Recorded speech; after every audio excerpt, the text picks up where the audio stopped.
Tangina mo, Kimi, para ka may saltik. Tangina mo. Tangina mo din.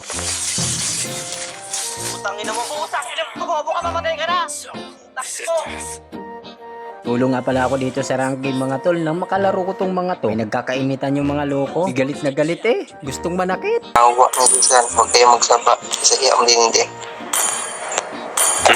Ina sa labi mga tol, nagpapanggap akong Tagalog. Di nila alam mga tol, Bisaya rin ako. Sabang nagtatanong ako mga tol kung ano-ano yung mga sinabi nila, hindi nila alam, naiintindihan ko sila. Nag-roomsan na nga lang din ako dito mga tol kasi room silina lang naman sila. Mahirapan lang ako mag-roomsan mga tol kasi pagka mayroong mga tank na pang-set talaga. Gaya ng Tigreal, Atlas, yung mga ganyan mga tol. At dito sa early game pa lang mga tol, tamang atras-atras lang muna. Dahil hindi pa naman ganun kalakas yung damage natin dito. Dito mga tol, laking gulat ko, may lumilipad na dragon. Naman agad na akong gumamit ng Kagi-Butchin technique dito mga tol. Dito kay pinaghahampas ko na itong dragon mga tol. Naman dahil nga napagtulungan namin siya rito. Ayun, bagsak ang loko. Pinagtulungan nga nilang trastukin yung Kimi dito mga tol. Siyempre naman ako, wala ako sa mood makipagtrastukan ngayon. Kaya tamang pakikinig lang muna. Yung magaling-galing din tong Lancelot dito mga tol ha. Paiting biruin mo kung di pa ako tumulong dito. Abay di pa nila magawang maitumba. Ulit sa akin mga tol, wala siyang ligtas sa mga clone ko. Ayun, kitang-kita po ninyo kung paano ko hinampas ang loko. Dito na nga nagumpisa ang lahat mga tol. Pinag-umpisahan na nilang pagmumurahin yung Kimi rito. Tangina mo, Kimi, para ka may saltik. Tangina mo. Tangina mo din. Tangina mo. Tangina mo. Bobo ka, mamatay ka na. Tangina mo.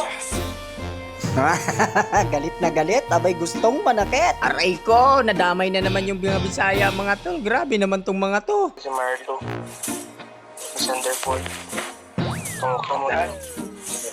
Oh, pati ba naman si Marlo, si Sanderford nadamay na rito? Oh my, nadamay pa pati mga mama, mga tol. Uy, wag nyo naman idamay yung mama nyo. Uy.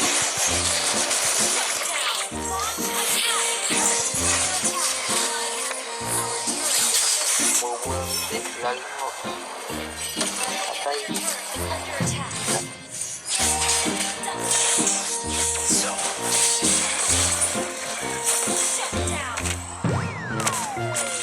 The enemy has slain Lord.